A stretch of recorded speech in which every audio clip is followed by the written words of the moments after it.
Hello viewers, welcome to Rachel Bangla BD. প্রথমে Brock লেসনারের বিষয়ে কথা বলবো। আর ব্রক লেসনার একটা ইন্টারভিউ দিয়েছিল, সেটার কিছু বিষয় নিয়ে আপনাদের সাথে আমি ডিসকাস করেছিলাম দুইটা ভিডিওতে। তো আরো কিছু আছে যেগুলো নিয়ে আপনাদের সাথে এখন কথা বলবো। ব্রক লেসনার বলে যে আমার যে চ্যাম্পিয়ন, আমার যে এত কিছু, এগুলো কোনো কিছুই মিন করে না ব্রক লেসনারের জন্য।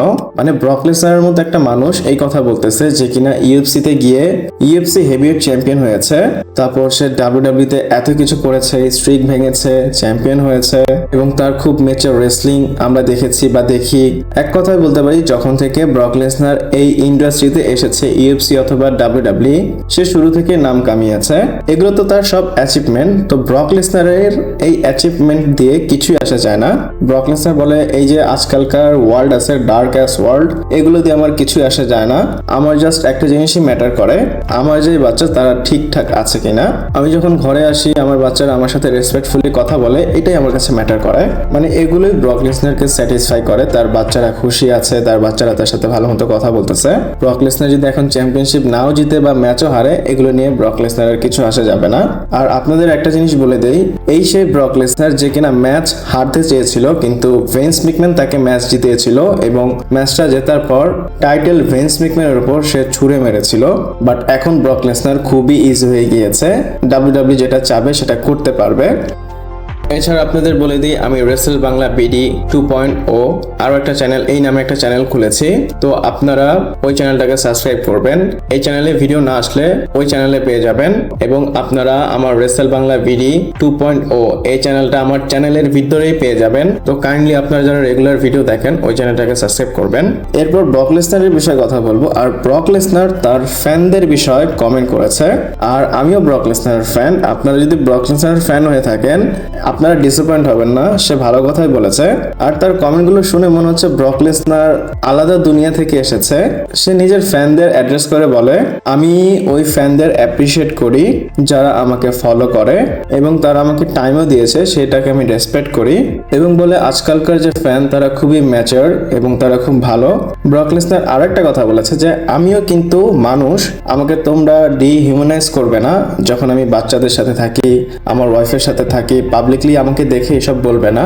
এবং লাস্টেটাও বলেছে, তোমরা এসে যদি আমার সাথে ফটো তুলতে চাও, আমি এটা অ্যালাউ করবো না, আমার তো পার্সোনাল লাইফ আছে। ব্রক লেসনার খুব ক্যাজুয়াল ভাবে ইন্টারভিউটা দিয়েছে। ইন্টারভিউটা অনেক বড়, আমি ইন্টারভিউ দেখে দেখে শেষ করিনি, মানে যতটুকু দেখেছি ততটুকু নিয়েই ডিসকাস করেছি। সামনে গিয়ে হয়তো আরো অনেক কিছু টপিক পাবো যেগুলো নিয়ে আপনার সাথে কথা বলবো। বাট যা বলেছে সেটা নিয়ে আমি অ্যাজ এ ফ্যান খুশি হয়েছি। আপনারা খুশি হয়েছেন কিনা আমাকে কমেন্ট করে জানাবেন।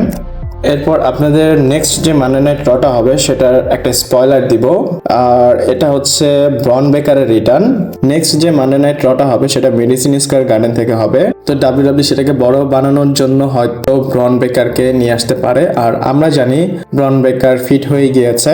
আমরা এক্সপেক্টেড ছিলাম ব্রন বেকার রেসেলমিনার আগে আসবে। তো মেডিসিন স্কয়ার গার্ডেন পারফেক্ট একটা রিটার্নের জায়গা আমার কাছে মনে হয়।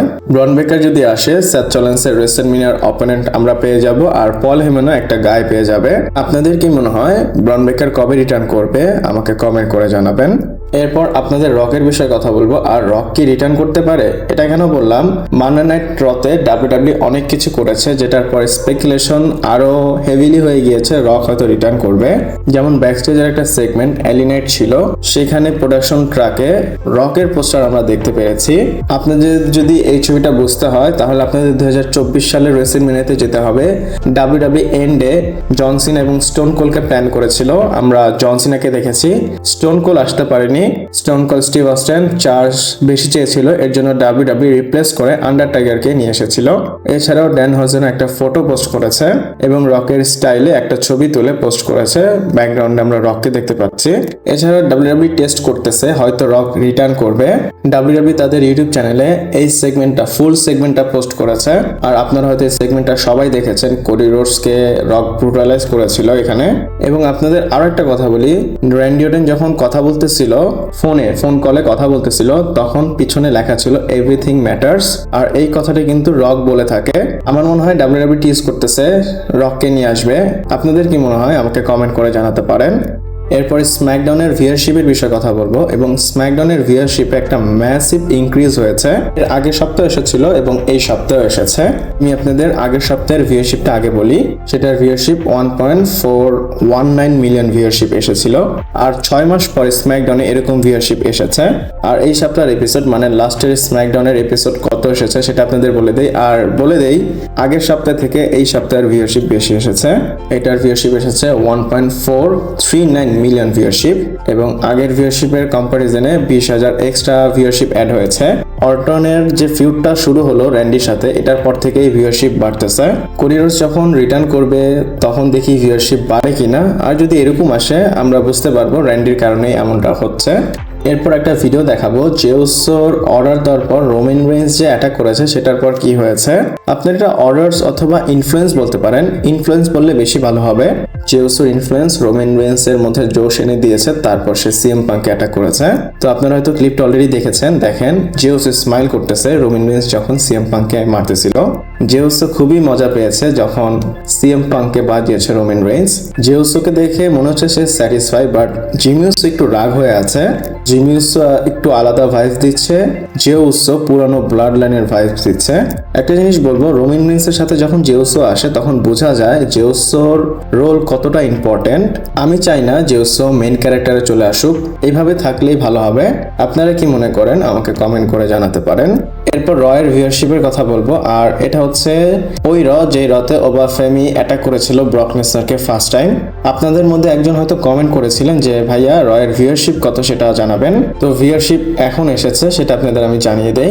যেই রতে সিএম পাঙ্কে রোমান রেইন্স ওল্ড বলেছিল সে রয়ের ভিউয়ারশিপ একটু বেড়েছে, সেটার ভিউয়ারশিপ এসেছে 3.1 মিলিয়ন এবং এই রয়ের আগের যে হয়েছিল সেইখান থেকে 2 লাখ বেড়েছে, ওইটা 2.8 ছিল।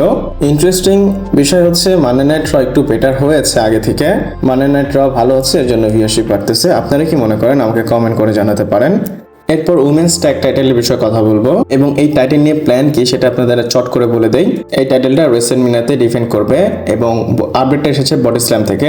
WWE Nia Jax and Lash Legend versus Charlotte Flair and Alexa Bliss versus Nikki and Brie Bella versus লাইলা ভার্কের এবং বেইলির মধ্যে একটা ফেটাল ফোরওয়ে ম্যাচ করাবে। Fatal four way women's tag team match করাবে। আমার কাছে মনে হচ্ছে বেলা টুইন্স এইখানে চ্যাম্পিয়ন হবে। তারপরে যদি কেউ হয় সেটা হচ্ছে বেইলি এবং লাইলা ভার্কেরিয়া। আপনাদের কি মনে হয় আমাকে কমেন্ট করে জানাবেন। এরপর জিলা ফাটুর বিষয়ে কথা বলবো, আর সে হচ্ছে ফিউচার ব্লাড লাইন মেম্বার এবং পল হেমেন তার বিষয়ে একটা স্টেটমেন্ট দিয়েছে। পল হেমেন বলে WWE খুবই তাড়াতাড়ি জিলা ফাটুকে সাইন করা উচিত। বলে WWE চিন্তাই করা দরকার নেই, এখনই তাকে সাইন করা উচিত। বলে যদি তোমরা সেকেন্ড টাইম চিন্তা করো, মানে WWE কে বলে, তাহলে আপনারা একটা জিনিস মানে তাকে লুজ করে ফেলবেন। বলে জিলা ফাটু একটা ইনক্রেডিবল ট্যালেন্ট এবং সে WWE কে বিলং করে এবং WWE শুড সাইন হিম। আমারও মনে হয় WWE অনেক দেরি করতেছে। আপনাদের কি মনে হয় আমাকে কমেন্ট করে জানাবেন। এরপর আমরা ব্লাড লাইনের বিষয়ে কথা বলবো, আর ব্লাড লাইন কি হিল ব্লাড লাইন হতে যাচ্ছে।